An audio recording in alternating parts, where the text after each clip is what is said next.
अब बात सुशांत सिंह राजपूत केस की। सुशांत सिंह राजपूत केस की गुत्थी दिन ब दिन उलझती जा रही है। हर दिन इस केस से जुड़ा कोई नया मोड़ सामने आ जाता है। इस बार ये नया मोड़ है सुशांत के पिता के सिंह का रिया को किया एक व्हाट्सएप मैसेज 29 नवंबर 2019 का है। 29 नवंबर 2019 से 14 जून 2020 तक 198 दिन का फासला है और सुशांत के परिवार वालों का आरोप भी बस उसी फासले को लेकर है जो रिया की वजह से उनके और सुशांत के बीच आ गए थे।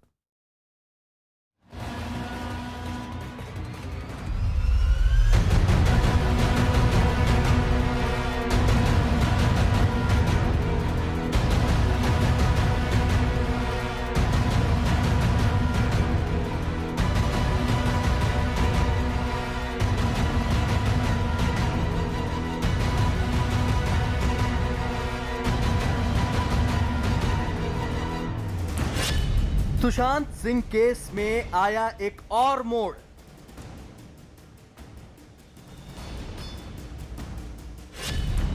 सुशांत के पिता ने किया था रिया को मैसेज।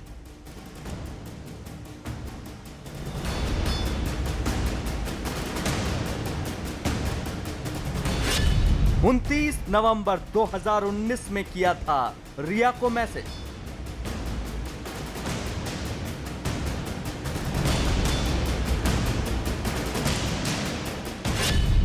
मैसेज में सुशांत के पिता ने की थी शिकायत।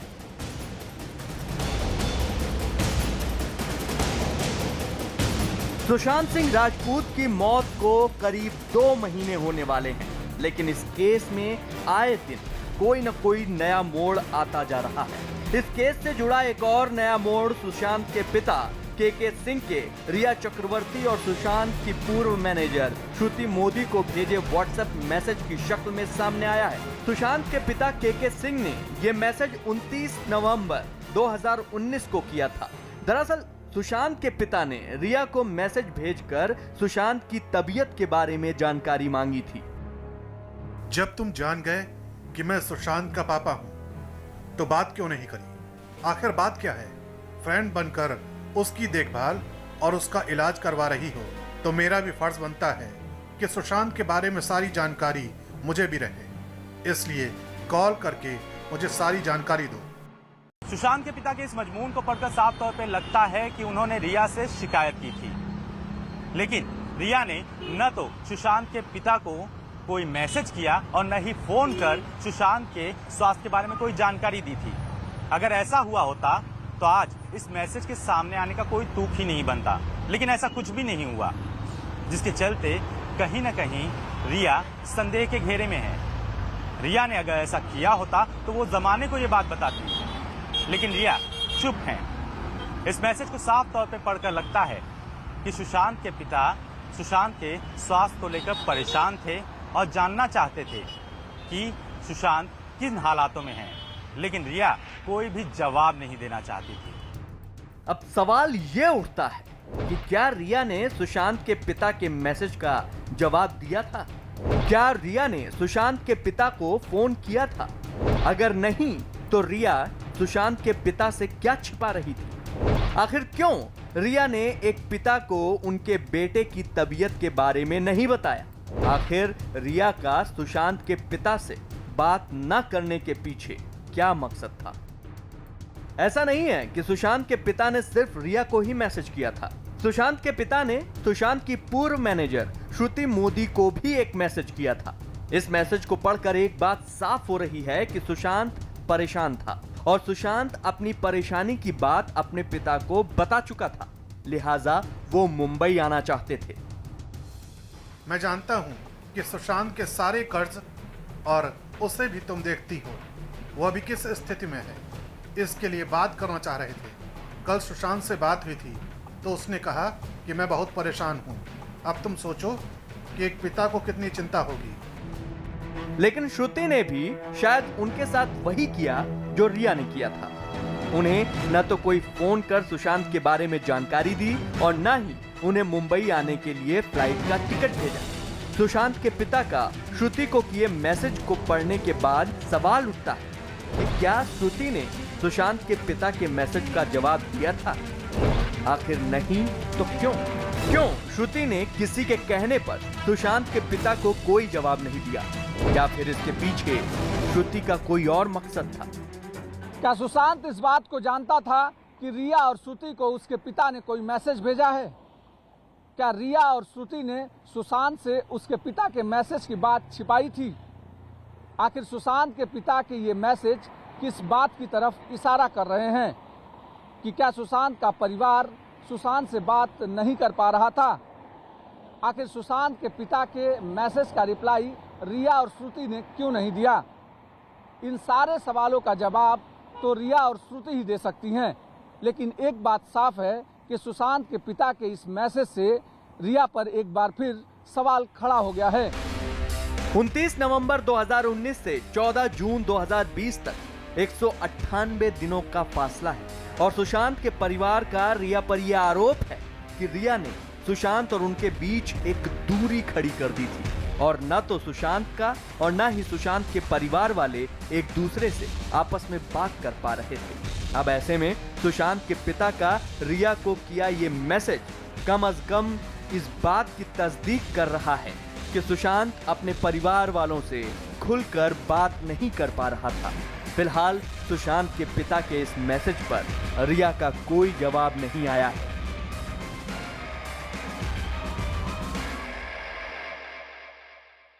सोमवार को ईडी यानी प्रवर्तन निदेशालय की टीम ने एक बार फिर रिया चक्रवर्ती से 9 घंटे तक पूछताछ की। इस बार उनके साथ उनके पिता इंद्रजीत चक्रवर्ती, भाई शोविक चक्रवर्ती, सुशांत की पूर्व मैनेजर श्रुति मोदी और उनके सीए रितेश शाह ने से भी पूछताछ की गई।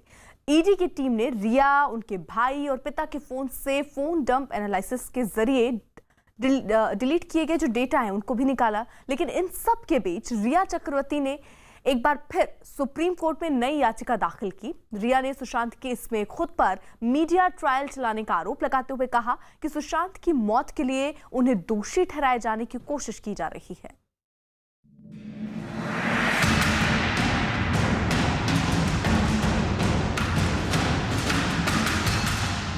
रिया पर कसता जा रहा है ईडी का शिकंजा। ईडी ने फिर की रिया से 9 घंटे तक पूछताछ। ईडी टीम ने रिया के फोन से निकाला अहम डेटा। रिया के भाई और पिता से भी हुई पूछताछ। सुशांत सिंह राजपूत की मौत की मिस्ट्री में मनी लॉन्ड्रिंग एंगल की जांच कर रहा एनफोर्समेंट डायरेक्टोरेट यानी प्रवर्तन निदेशालय का शिकंजा रिया चक्रवर्ती और उसके परिवार पर लगातार कसता जा रहा है। सोमवार को एक बार फिर ईडी की टीम ने दोबारा रिया चक्रवर्ती से 9 घंटे तक पूछताछ की। पूछताछ के दौरान ईडी ने रिया से इस केस में जुड़े इलेक्ट्रॉनिक एविडेंस भी मांगी। सूत्रों के मुताबिक प्रवर्तन निदेशालय की टीम ने रिया चक्रवर्ती, उनके भाई शौविक चक्रवर्ती और पिता इंद्रजीत चक्रवर्ती की साल भर में हुई बातचीत के चैट खंगाले। इसके अलावा इन तीनों के ही फोन से फोन डंप एनालिसिस के जरिए डिलीटेड डेटा रिट्रीव किए गए।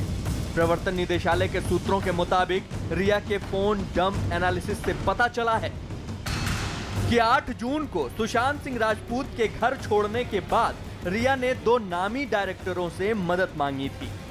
इनमें से एक डायरेक्टर से फोन कर रिया ने किसी नामी जर्नलिस्ट का कॉन्ट्रैक्ट मांगा था। रिया ने उस डायरेक्टर से यह गुजारिश की थी कि वो उससे पहले इस जर्नलिस्ट से बात कर लें। इस जर्नलिस्ट के जरिए रिया एक आर्टिकल छपवाने की तैयारी में थी, लेकिन यह आर्टिकल क्या था वो सामने नहीं आया। जबकि दूसरे डायरेक्टर से रिया 8 जून की रात घर छोड़ने से लेकर सुशांत की आत्महत्या के बाद कुछ दिनों तक संपर्क में थी। अब सवाल यह उठता है कि आखिर रिया उस पत्रकार के जरिए सुशांत की जिंदगी से जुड़ा कौन सा आर्टिकल छपवाना चाहती थी? क्या इस आर्टिकल को लेकर ही सुशांत परेशान चल रहे थे?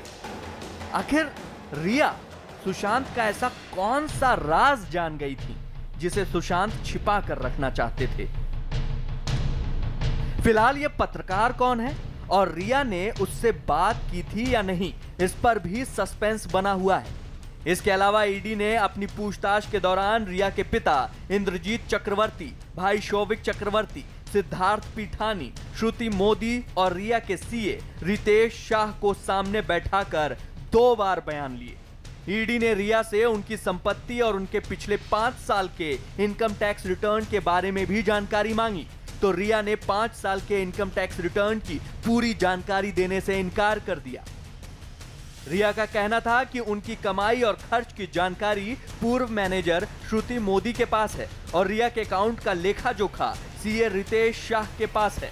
रिया ने ईडी को बताया कि उनकी कमाई का मुख्य स्रोत इवेंट्स हैं। हैरानी इस बात की है कि रिया ने फिल्मों में एक्टिंग को अपनी कमाई का जरिया नहीं बताया। इस बीच रिया चक्रवर्ती ने एक बार फिर सुप्रीम कोर्ट का दरवाजा खटखटाया है। रिया ने सुप्रीम कोर्ट में नई याचिका दाखिल की है। उन्होंने सुशांत केस में खुद पर मीडिया ट्रायल चलाने का आरोप लगाया है। रिया का यह भी आरोप है कि सुशांत की मौत के लिए उन्हें दोषी ठहराए जाने की कोशिश की जा रही है।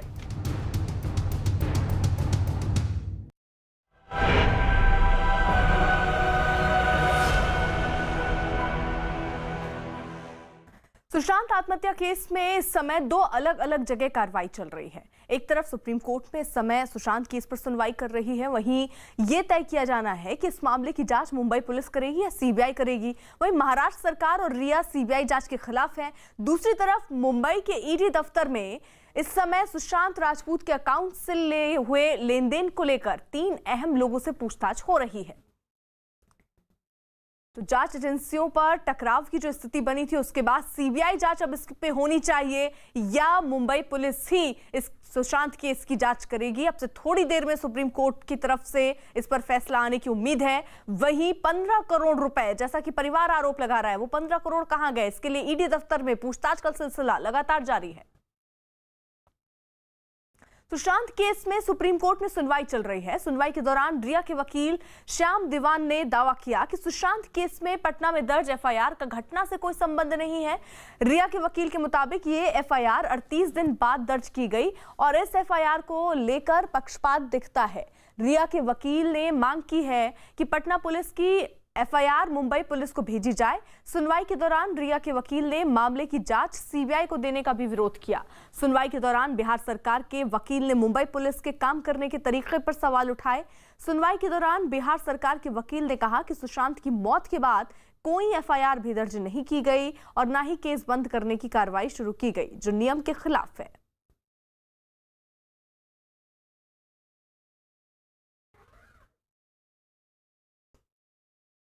तो रिया के वकील लगातार अपनी दलील दे रहे हैं। वहीं पर अब से थोड़ी ही देर में ये जानकारी मिल रही है कि इस पर फैसला आ सकता है, संभावना दिख रही है और उसके बाद ही तय होगा कि अब सीबीआई इस पूरे मामले की जांच करेगी या ये जांच जैसे पहले मुंबई पुलिस कर रही थी, मुंबई पुलिस के पास ही रहेगी। हमारे साथ विवेक गुप्ता ईडी दफ्तर मुंबई से इस वक्त जुड़े हुए हैं। विक्रांत यादव दिल्ली से इस वक्त हमारे साथ हैं। विक्रांत, कितना और इंतजार करना होगा? सुनवाई अभी शुरू हो चुकी है, कब तक फैसला आ सकता है? देखिए, अभी ये कहना थोड़ा मुश्किल है क्योंकि अभी सभी पक्ष अपनी अपनी दलीलें रख रहे हैं। रिया की तरफ से उनके वकील ने अपनी बात कही। श्याम दीवान वरिष्ठ एडवोकेट हैं, वो उनकी तरफ से पेश हुए थे।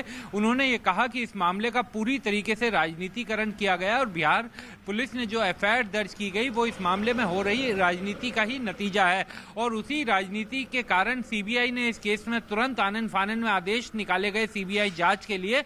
ये सभी चीजें केवल राजनीतिक फायदे के लिए किए जा रहे हैं। वहीं बिहार सरकार की तरफ से वरिष्ठ एडवोकेट मनिंदर सिंह ने अपनी दलीलें दी है। अभी मनिंदर सिंह अपनी बात कह रहे हैं। उनका साफ कहना है कि इस मामले में महाराष्ट्र सरकार ने जब सुशांत सिंह ने आत्महत्या की कथित बात सामने आई उसके बाद कम से कम पोस्टमार्टम होने तक उन्हें एफआईआर दर्ज करनी चाहिए थी, लेकिन महाराष्ट्र पुलिस ने आज तक इस मामले में कोई एफआईआर दर्ज नहीं की है। उन्होंने ये भी कहा कि बिहार पुलिस ने जो एफआईआर दर्ज की है वो पूरी तरीके से न्याय संगत है क्योंकि उनके पिता जो हैं सुशांत के, वो बिहार में रहते हैं। उन्होंने वहीं पर अपनी शिकायत दी और इसमें कहीं से भी ज्यूरिडिक्शन का मामला नहीं उठता और उन्होंने कोर्ट को वो चीजें भी जानकारी में डाली कि जब बिहार पुलिस वहां पर जांच करने के लिए गई तो बिहार पुलिस के टीम के एक सदस्य को वहां पर जबरन क्वारंटीन कर दिया गया।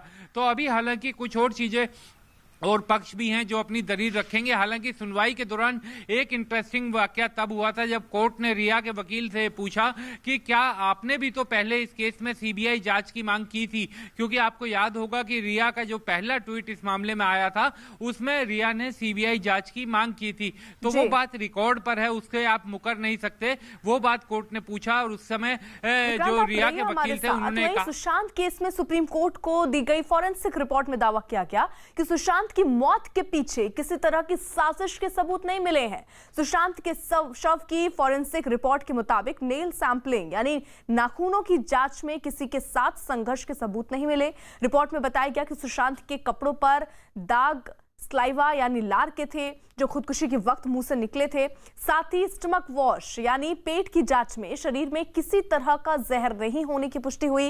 रिपोर्ट में यह भी दावा किया गया कि सुशांत के शरीर पर किसी तरह की कोई चोट नहीं थी और ना ही उनके साथ हाथापाई के कोई निशान मिले थे।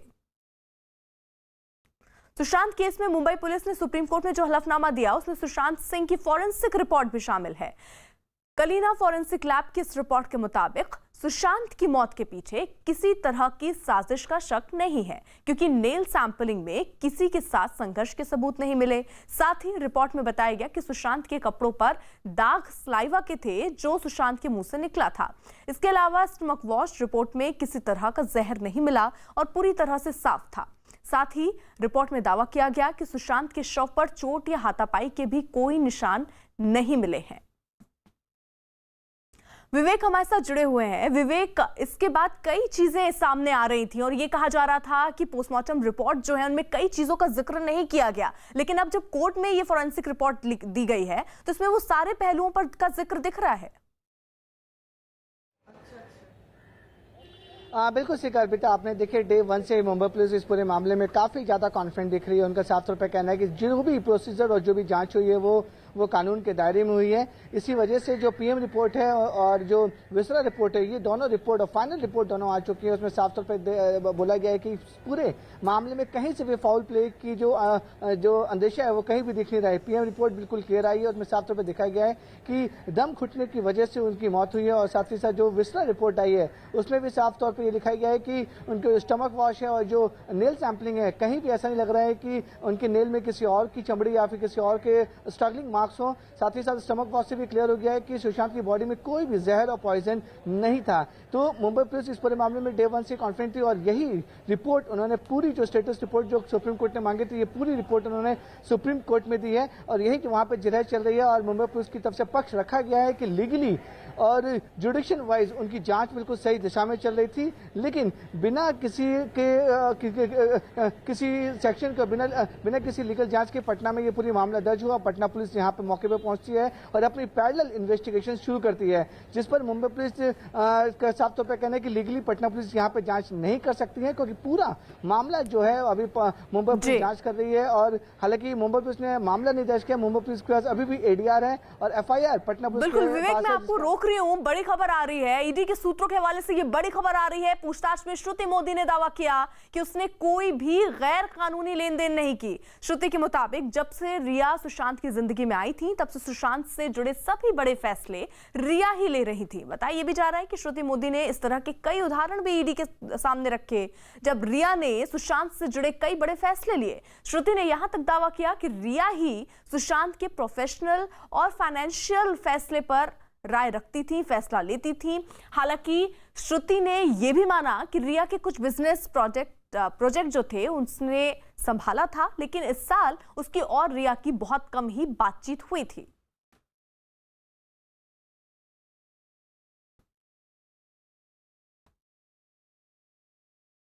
तो सुशांत के फैसले रिया ही लेती थी। श्रुति ने पूछताछ में ईडी को ये जानकारी दी है और इसके साथ साथ ये भी जानकारी दी कि पर्सनल और प्रोफेशनल लाइफ में जो फैसले सुशांत लेते थे उसके पीछे रिया होती थी, उनकी राय भी ली जाती थी। और इसी बीच बड़ी खबर आ रही है रूस में बनी कोरोना की पहली वैक्सीन से जुड़ी हुई। रूस के राष्ट्रपति ने कोरोना की वैक्सीन को स्वास्थ्य विभाग से मंजूरी मिलने का ऐलान किया है। पुतिन ने कहा कोरोना की पहली वैक्सीन उनकी बेटी को दी गई। कहा जा रहा है कि रूस में इसी हफ्ते से आम लोगों को भी कोरोना की वैक्सीन मिलने लगेगी। बड़ी खबर इस वक्त की सामने आ रही है।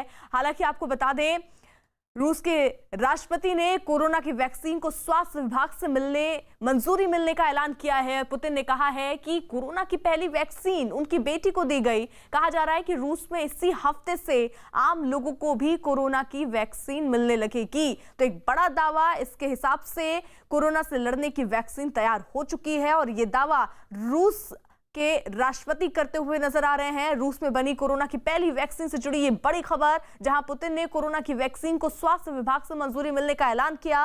पुतिन ने कहा कोरोना की पहली वैक्सीन उनकी बेटी को दी गई और यह भी कहा जा रहा है कि इसी हफ्ते से आम लोगों को भी कोरोना की वैक्सीन मिलने लगेगी। तो बड़ी खबर इस वक्त की, और जो जानकारी मिल रही है आपको बता दें, रूस में बनी कोरोना की पहली वैक्सीन से जुड़ी ये बड़ी खबर। रूस के राष्ट्रपति पुतिन ने कोरोना की वैक्सीन को स्वास्थ्य विभाग से मंजूरी मिलने का ऐलान किया।